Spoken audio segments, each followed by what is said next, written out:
Alrighty. Welcome. Final match of the day coming up in just a moment here on day 7. And some of you are asking me, Jason, how can it be the final match of the day when it's Onosho versus Wakatakakage? There you see Hoshoru getting ready to hand the Water of Power to Onosho. Hoshoru just won his match against Ryuden. So as you can see on screen, he's now 4-3. Ryuden struggling mightily with a 1-6 record at Maegashira 2.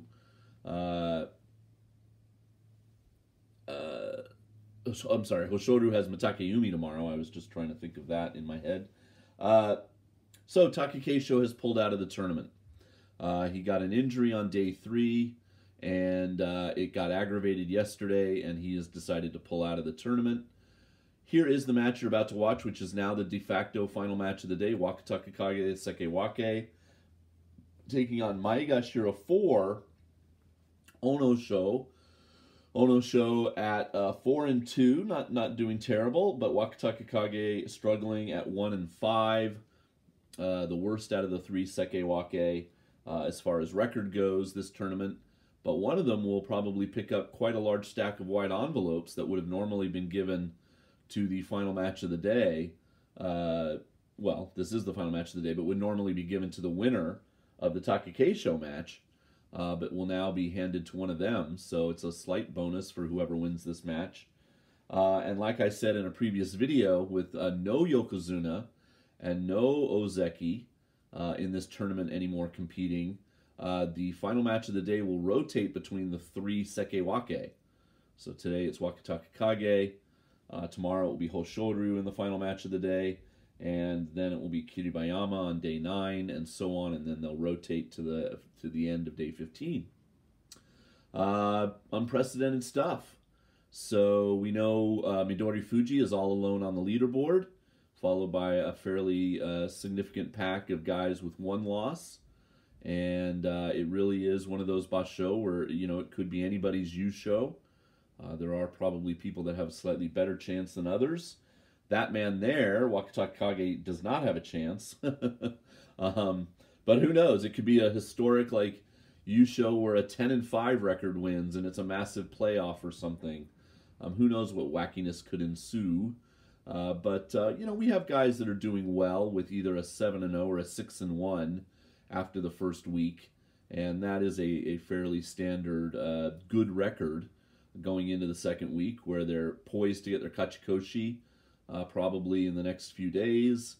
Midori Fuji could get his tomorrow, and then go into double-digit wins. We've had an 11-4 Yusho in the past, say, 5 or 6 years, I think, but I don't think we've had a 10-5. I'm sure there has been one in recent memory, but I don't remember one. Somebody could leave a comment if you'd like. So yeah, 12-3, 13-2. Those are much more common winning records. And then, of course, you get into the rarefied 14-1s, and the Zensho Yusho, the 15-0, where the wrestler wins every single day for all 15 days. Which before, you know, Hakuho came along was not that common, but Hakuho made it seem easy, and he won quite a few of them in his career. I know he got double digits. I want to say he won 13 or 14 Zensho Yusho and set the record, and he's on top of that list. Just insane dominance by Hakuho during his time.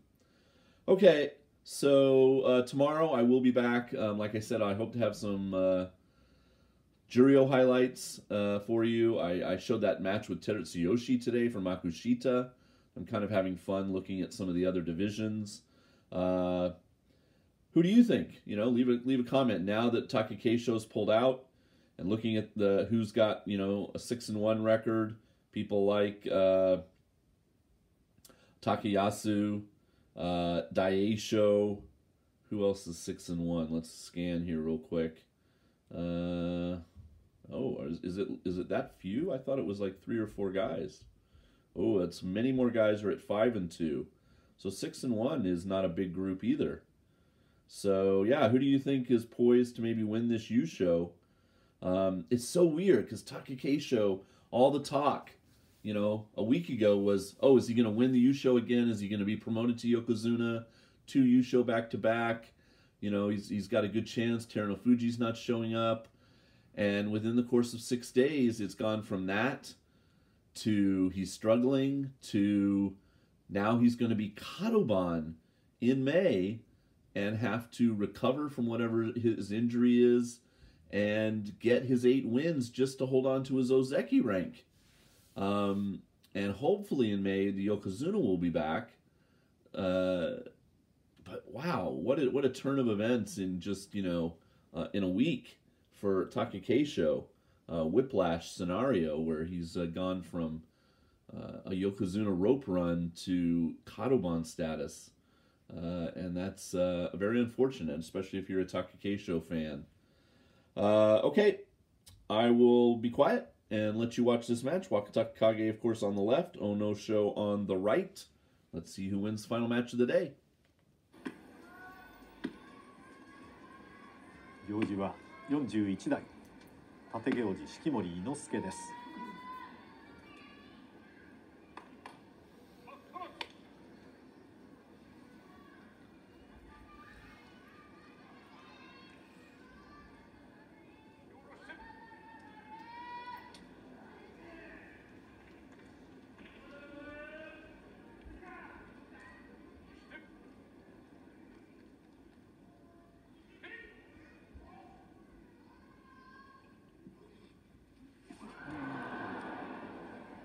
今日幕の内で時間いっぱいから呼吸が合わなかったのは初めてです。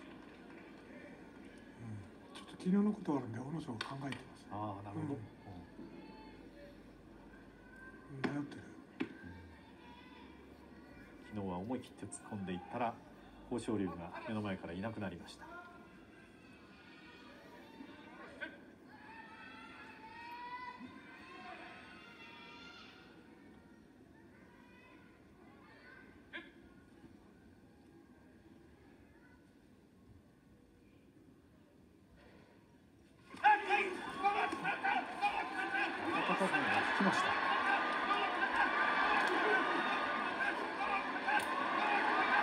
Oh, 右が入って左の上手に手がかかっていたかもしれません。若隆景連勝でようやく2勝5敗です。両者当たっていってるんですけど、相手を見ながらちょっとね、All right, solid win for Wakatakakage to go to 2-5. So he hasn't, doesn't have a losing record yet. He can still turn things around, get a winning record. The other two, Sekiwake, Hoshoru, and Kiribayama, are both at 4-3. So none of the Sekiwake quite being dominant, but all three have a chance. Well, Wakatakakage doesn't. Like I said, I think the chances of a 10-5 Yusho are very, very slim. But Onosho now at 4-3, at Maegashira 4. And there we go. That is day 7. We'll get a replay here. Thanks for watching coverage. Links for anything you might need down in the description. I meant to update on the contest. I'll do that tomorrow. Tell you how many people entered so you kind of know what your chances are. And of course, now the Takakeisho pulled out, I'll have to look at the stats and see like who was the second place person that got the most kind of votes of confidence from the giveaway enters, people that wanted to get the Sumo prizes. Who did they think was going to win the Yusho if they didn't pick Takakeisho? Because the majority of you did. So obviously all of you don't have a chance now, but a lot of other people now have a shot if you took a chance on somebody else. So yeah, one of the things I was talking about with John Gunning when we were on that Twitter thing he had going on today was, I asked him because, one of the things I'm curious about is why doesn't Ishiura pull out of Sumo? He keeps going down and down and down the Banzuke. He's currently at Sandamne 90, which is the 4th tier division at the very bottom of the ranking, and he pulled out of the tournament. So now he's going to go down to Janidan, the 5th tier division, if he is on the Banzuke in May. And John said he's not sure in specifically what's up with Ishiura, why he doesn't retire, as it were. but he said, for a lot of guys, they're collecting a salary, or it's their job. They show up, and it's the life they know. A lot of sumo wrestlers enter sumo without any kind of higher education or any fallback plan, depending on how their career goes.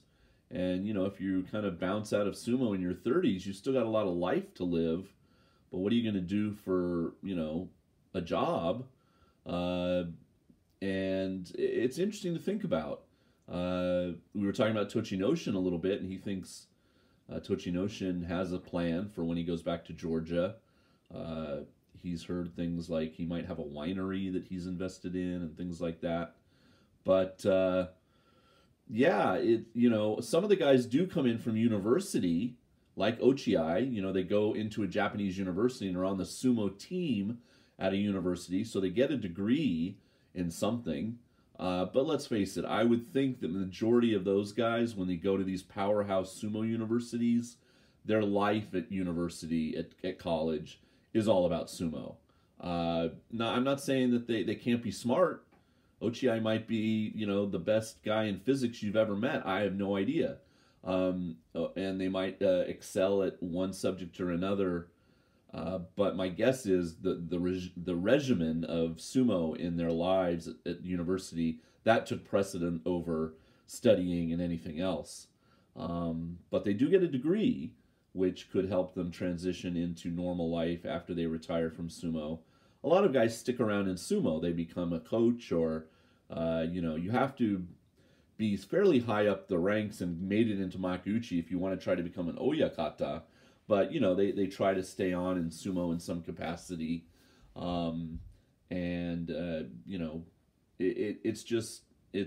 It's tough. And it's interesting to think about, especially the foreign guys who, a lot of them don't want to stay in Japan. So what do they do when they go back to their home country? I think Tochinoshin, for instance, is pretty much a rock star in Georgia. It's not a very big country. He's a fairly high-profile guy. Here's a replay of Midori Fuji Takayasu from earlier today. So I don't think he'll have any problems. I think, some of the guys that go back to Mongolia lead very comfortable lives. If they've invested their money wisely that they've made in sumo. Starting salary, I think, in Juryo is about 10 grand a month. So it's not, it's not American football or baseball money or whatever you want to say. Some of the contracts these guys get are incredible. Of course, if you get up into the Sanyaku and higher, you make quite a good salary, and then there's, brand promotions and all kinds of sponsorship, and, it's been interesting to hear a little bit about Hakuho and what was happening with him at his retirement ceremony.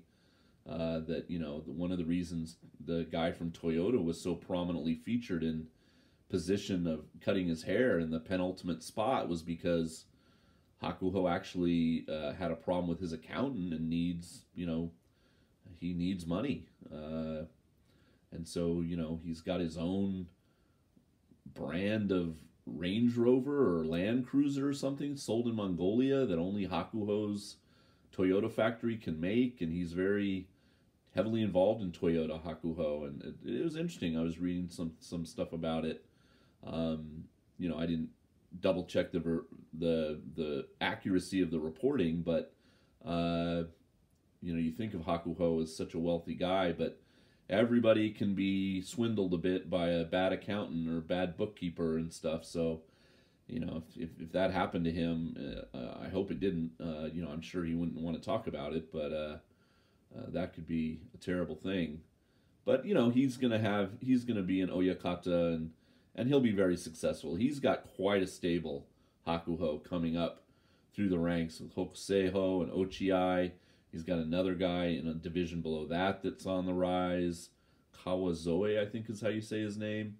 And so he is going to be the new Isegahama when it comes time to, and he's got Enho still, Ishiura, of course, not doing well, but I mean, he's got some real powerhouse people in his stable.